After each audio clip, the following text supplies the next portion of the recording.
지난 부활주일에도 말씀드렸듯이 예수님의 부활을 맞이하는 처음의 제자들의 행동은 기쁘고 즐거운 자리가 아니었어요. 그것은 예수님이 십자가에 달려 돌아가시기 전 제자들의 여러 행동과도 연결이 됩니다. 제자들은 몇 가지 참담한 실수들을 범하게 되죠. 서로 높아지고자 자리를 갖고 다투었습니다. 왕이 될 거라고 생각을 했거든요. 십자가 부활을 말씀하시는 예수님의 말씀에 귀 기울이지 않았습니다. 베드로는 예수님을 절대로 배신하지 않겠다고 하면서 3번씩이나 예수님을 부인했고요.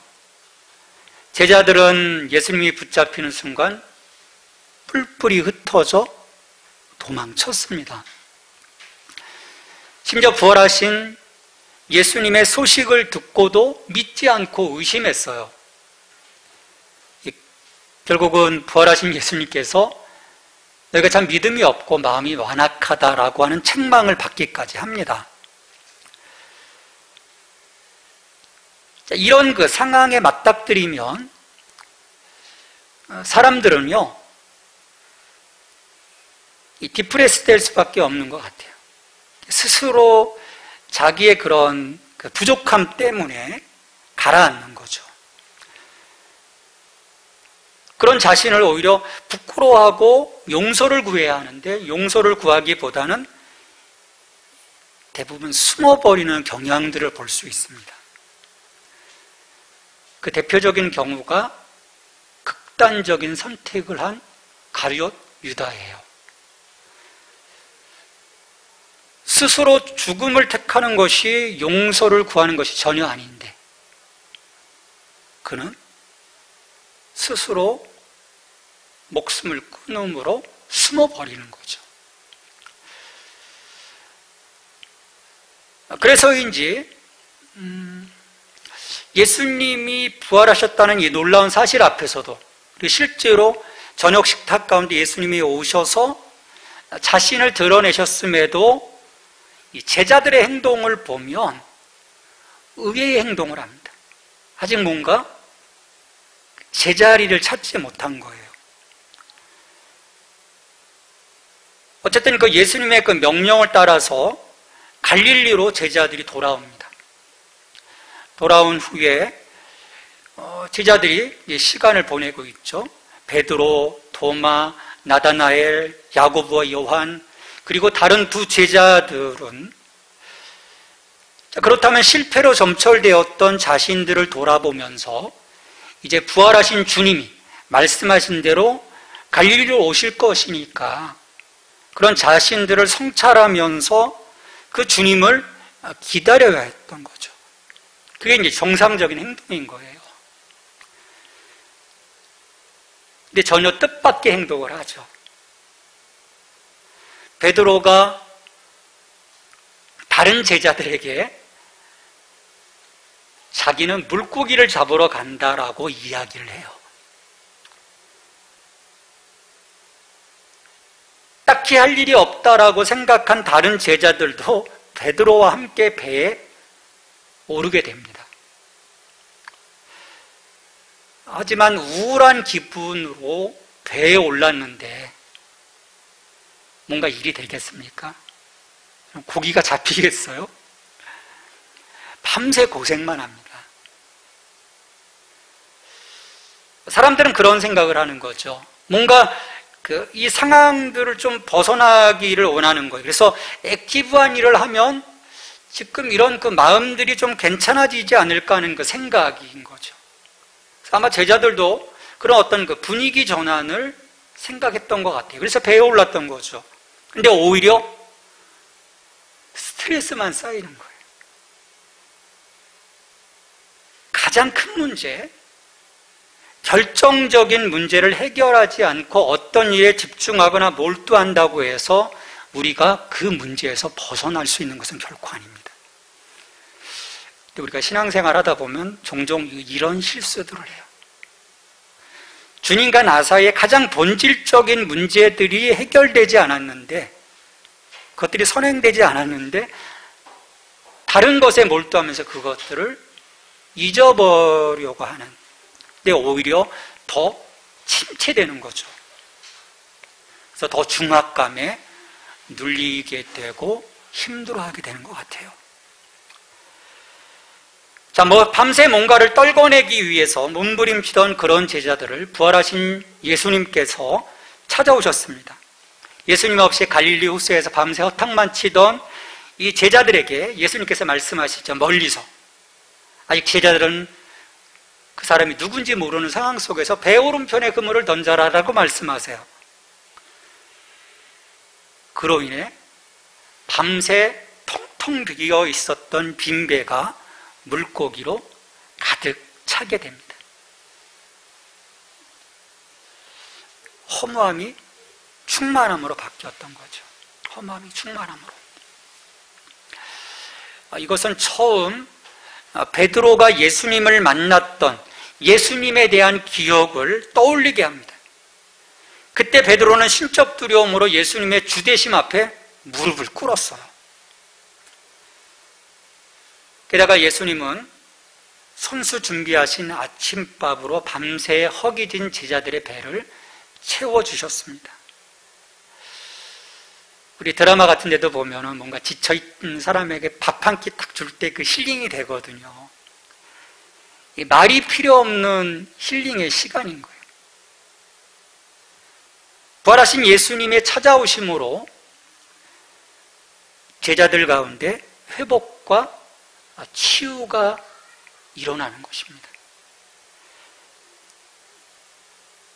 예수님이 붙잡히시고 십자가에 달려 돌아가시고 부활하시고 다시 또 갈릴리로 돌아오는 어떤 그 숨가뻤던 그런 시간들이 이제 멈춰서고 그들 자신을 돌아보게 하시는 거예요. 그리고 정령 부활하신 주님 안에 거할 때만이 그들의 채워짐이 있음을 이 사건 하나를 통해서 깨닫게 해주시는 거예요. 부활하신 주님의 오심을 통해서 빈배가 만선이 되어지는 그 경험을 통해서 회복과 체험에 대한 부분을 주님이 보여주시는 거죠. 자, 이렇게 제자들을 찾아오신 예수님에게 적극적으로 반응한 이가 베드로입니다. 그는 직감적으로 예수님이심을 인지하자마자 온몸으로 반응해서 바닷물에 뛰어들어서 예수님에게로 헤엄쳐 왔습니다. 이렇게 예수님은 제자들을 찾아오셨고 다시금 그들의 삶을 채워주셨습니다. 그것만으로도 제자들은 회복이 될 수 있었어요. 저는 이 사건을 보면서요, 이들 그 제자들처럼 예수님의 그 찾아오심을 통해서 그들이 회복되었던 것처럼 우리의 이 피곤한 삶의 자리, 우리가 실패했던 초라한 인생의 그 자리 가운데 부활하신 주님이 찾아오심으로써 우리 또한 회복될 수 있음을 이 그림을 통해서 보게 돼요. 오늘 우리가 부활하신 주님을 만나야 하는 이유가 여기에 있습니다. 이분이 오셔야 회복이 있고, 이분이 오셔야 내 인생 가운데 오셔야 체험이 있고, 이분이 오셔야 그 다음 일들을 우리가 도모할 수가 있는 것입니다. 이 문제는 무모한 자신감의 사람 베드로예요. 자신감은 있는데 너무 무모해요. 자, 식사를 마친 후 제자들이 멋진 이 고기잡이 153마리의 이 고기를 걷어 올린 이 상황에 대해서 생각하고 해변에 앉아 있을 때 예수님께서 베드로와의 대화를 시작을 하십니다. 자, 요한복음 21장 15절을 보십시오. 자, 그들이 조반 먹은 후에 예수께서 시몬 베드로에게 이르시되 요한의 아들 시몬아 내가 이 사람들보다 나를 더 사랑하느냐 하시니 이르되 주님 그러하나이다. 내가 주님을 사랑하는 줄 주님께서 아시나이다. 이르시되 내 어린 양을 먹이라 하시고. 자, 예수님께서 마태복음 16장에서 시몬에게 베드로라고 하는 이름을 주셨어요. 근데 여기서 베드로라고 말씀하지 않으세요. 시모나라고 이름을 부르십니다.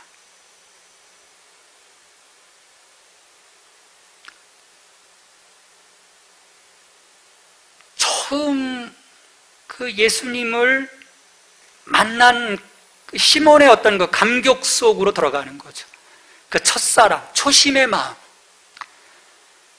예수님과 3년 동안 함께 하면서 다른 그 무엇으로 인해서 가려졌던 그의 인격을 향해서 말씀하시는 것이 아니라 처음 그가 예수님을 발견하고 무릎 꿇었던 그 시몬에게 지금 물으시는 거예요. 우리가 주님 앞에 설 때요, 이런 그 가장된 나의 그런 그 마음이 아니라 처음 내가 하나님의 은혜, 하나님의 그 사랑, 그 감격 앞에 섰던 그 나의 모습, 그 모습을 주님은 끄집어내시는 거죠. 그리고 물으시는 거예요. 내가 이 사람들보다 나를 더 사랑하느냐. 자, 헬라어 원문에서는 이 사람들이라는 이 단어가 사람과 사물에 다 사용될 수 있는 대명사를 사용해요. 영어에서는 그냥 this라고 해요.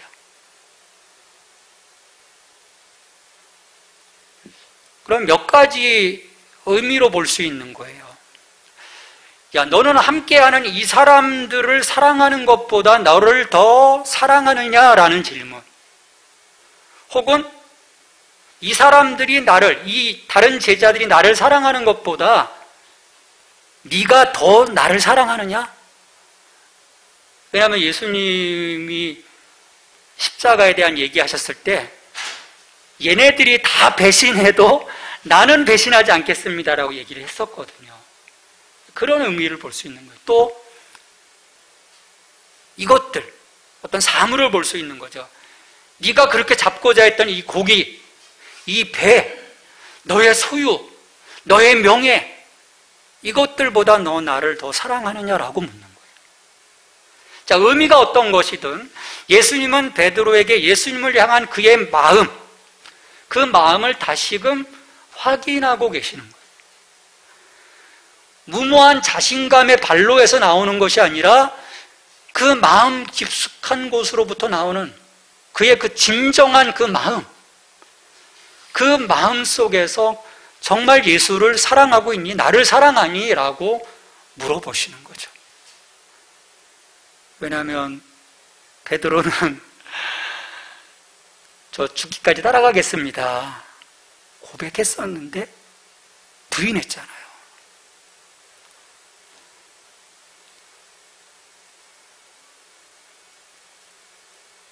베드로는 그것 때문에 끔찍한 실수를 저지른 거죠.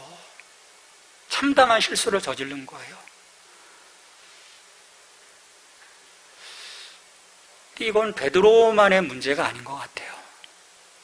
우리도 종종 그런 실패 앞에 서게 되는 거죠. 단언하지 않습니까? 난 절대 그렇지 않습니다, 주님. 절대 그럴 리 없다고 했는데 그런 말들이 공허하게 흩날리는 경우들을 보게 돼요. 근데 그것도 뭐 어떤 내 목숨이 좌지우지되는 그런 상황이 아닌 아주 사소한 문제 때문에 내가 주님 앞에서 나의 마음이 맥없이 무너질 수도 있다라고 하는 거예요.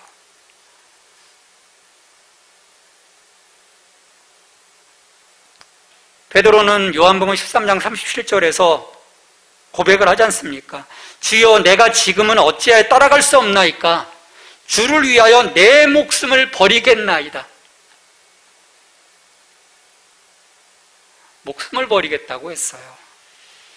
근데 이 맹세를 한 후 3번씩이나 부인을 합니다. 이 예수님을 3번씩이나 부인한 일은요, 마태, 마가, 누가, 요한 이 사복음서 모두가 기록하고 있는 몇 안 되는 이야기예요. 그러니까 베드로는 이게 정말 그 창피한 기억인 거죠. 복음서를 사람들이 볼 때마다 이 베드로의 이 참담한 실패, 베드로에게는 좋지 않은 기억인 거예요. 상처 많은 기억인 거죠. 자, 그런 기억기에 예수님이 이 사람들보다 나를 더 사랑하느냐라는 그 질문 앞에 베드로는 실은 머리 들기 어려웠을 거예요. 그럼에도 창피를 무릅쓰고 베드로가 대답을 하죠. 주님 그러하나이다. 내가 주님을 사랑하는 줄 주님께서 아시나이다. 그러니까 자신의 진정성을 주님 알고 계시지 않습니까? 라고 자기 의견을 피력하고 있는 거예요. 그전에는 그 무모한 자신감 때문에 사랑합니다 막 펄쩍펄쩍 뛰었을 텐데 자기가 부인했던 경험이 있었기 때문에 주님 아시잖아요. 내가 정말 사랑하는 줄. 근데 베드로가 이처럼 굳건하게 대답하였음에도 예수님은 다시 베드로에게 묻죠. 내가 나를 사랑하느냐? 21장 16절 또 두 번째 이르시되 요한의 아들 시몬아 내가 나를 사랑하느냐 하시니 이르되 주님 그러하나이다. 내가 주님을 사랑하는 줄 주님께서 아시나이다.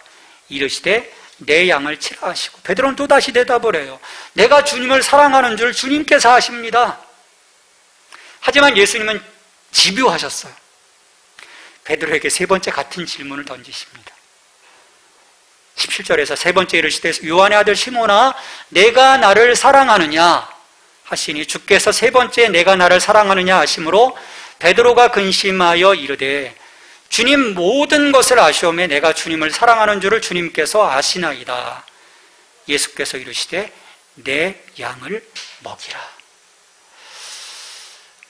내가 나를 사랑하느냐 이 질문을 연거푸 3번 받고 나니까 베드로가 근심을 합니다.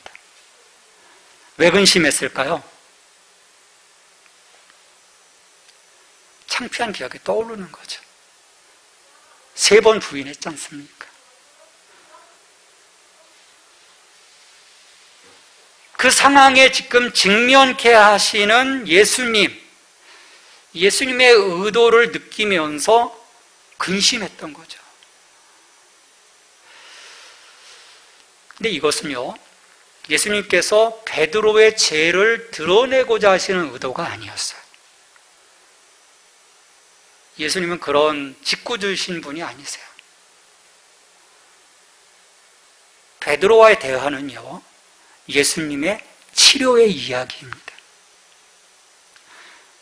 허세로 가득 찬 충성의 약속에 이어 예수님을 3번씩이나 부인했던 베드로가 이제 그리스도에 대한 사랑을 3번 확인하는 것은 우연이 아닌 거예요. 예수님은 이 대화를 통해서 그리스도와의 관계에 대한 베드로 자신의 이 무모한 자신감에서 비롯된 실패의 기억을 내가 주님을 사랑합니다라고 하는 그 고백 속에서 하나, 둘, 셋 다 지워주시고 치료해 주시는 거예요. 부활하신 주님이 하신 일은요, 제자들의 이런 두려움과 걱정과 염려를 치료해 주시는 것입니다. 무조건 가자는 것이 아니에요. 우리가 예수님을 믿고 가장 먼저 그분을 만나는 상황 속에서 필요한 것은요, 치유입니다.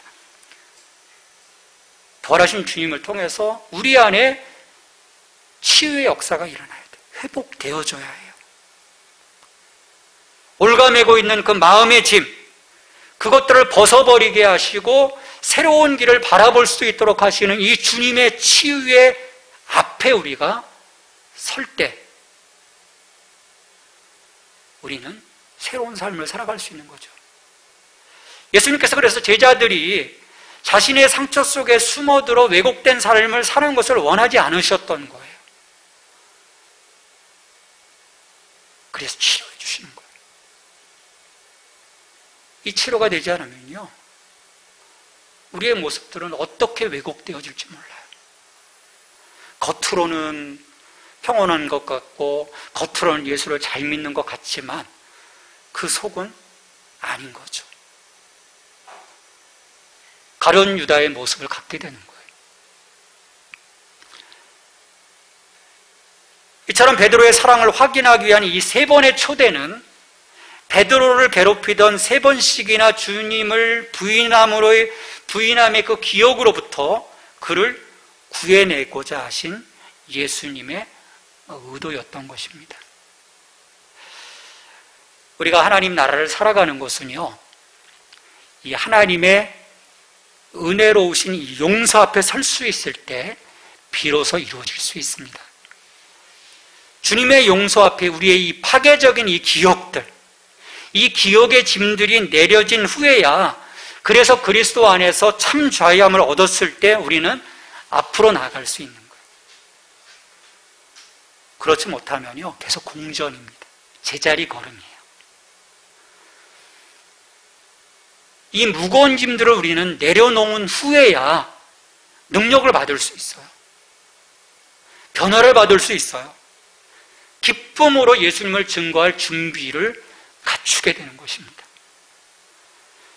여러분, 한번 우리가 상상을 해보는 거예요. 만약 가룟 유다가 죽지 않고 부활하신 주님을 만날 수 있었다면 그가 치유를 받았을까요? 저는 상상해 보는 거예요. 그가 정녕 죽지 않고 부활하신 주님을 만났다면 가룟 유다도 치유가 되지 않았을까요? 그는 부활하신 주님이 찾아오기 전에 파괴적인 기억의 짐 앞에 스스로 극단적인 선택을 하였기에 그런 용서와 치유의 시간을 맞이할 수 없었던 거죠. 자기 비판, 의기소침, 영적 비관주의는요, 우리의 신앙생활의 걸림돌이 됩니다. 왜 그런지 아십니까? 이거는 끊임없이 우리 영적인 에너지를 방전시켜요. 그래서 고갈되게 하는 거예요. 완전 번아웃 시키는 거죠. 예배를 드려도 의미가 없는 거예요. 내가 기도해도 의미가 없는 거예요. 계속 방전되는데. 우리는 베드로와 같이 무모한 자신감으로 인해 예수님 앞에서 실패할 수 있습니다. 제자들처럼 자신들의 안위를 위해 도망칠 수 있어요. 이성과 지성의 그릇된 선택을 따라갈 수도 있습니다. 그런 문제가 한두 번도 아니고 계속 반복되다 보면 의기소침할 수 있고 영적 비관의 늪에 허우적거릴 수도 있어요. 그럴 때 우리는 스스로 문을 닫고 숨어버리는 것이 아니라 우리를 찾아오시는 부활하신 주님 앞에 다시금 서기를 힘써야 합니다.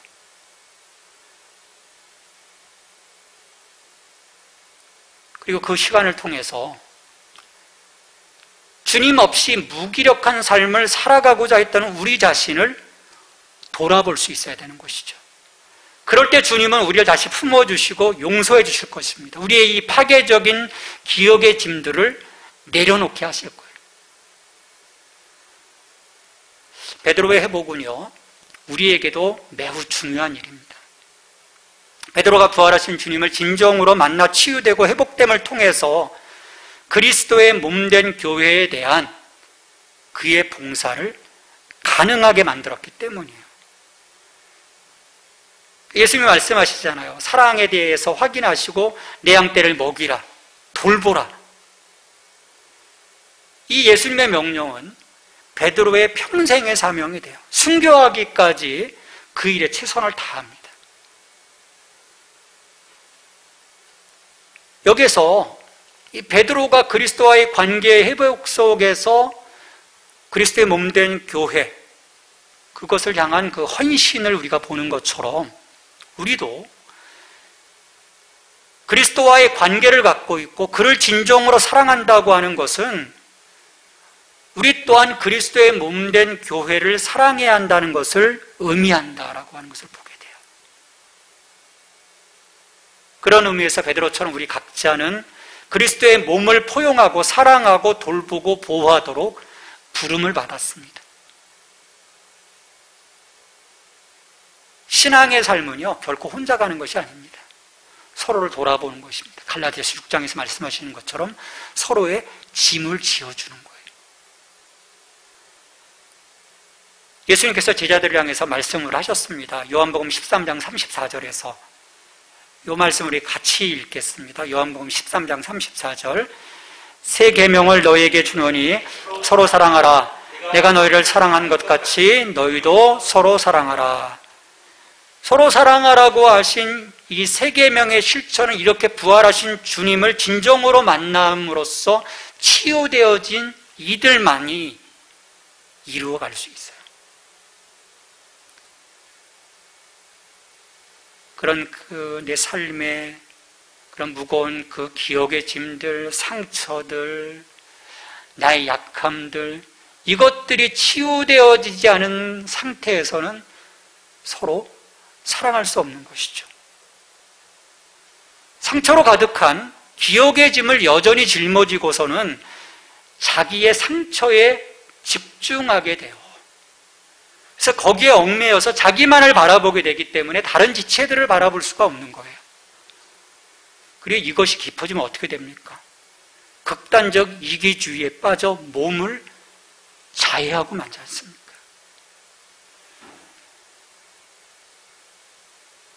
그것이 가룟 유다의 몸, 가룟 유다의 모습 속에서 극명하게 드러나는 거예요. 그리고 이것이 여전히 오늘 교회 안에서도 반복적으로 자행이 되고 있죠. 오늘 우리의 마음이 여러 갈래로 나뉘어져 다른 가치들을 추구하고 있지는 않습니까? 자신의 연약함으로 인해 의기소침해하거나 영적 침체 가운데 있지는 않습니까? 우리 만나야 합니다. 빈배에서 만선으로 바꿔주시며 베드로에게 이것들보다 내가 나를 더 사랑하느냐라고 말씀하시는 주님, 그 주님의 음성에 우리는 귀를 기울일 수 있어야 합니다.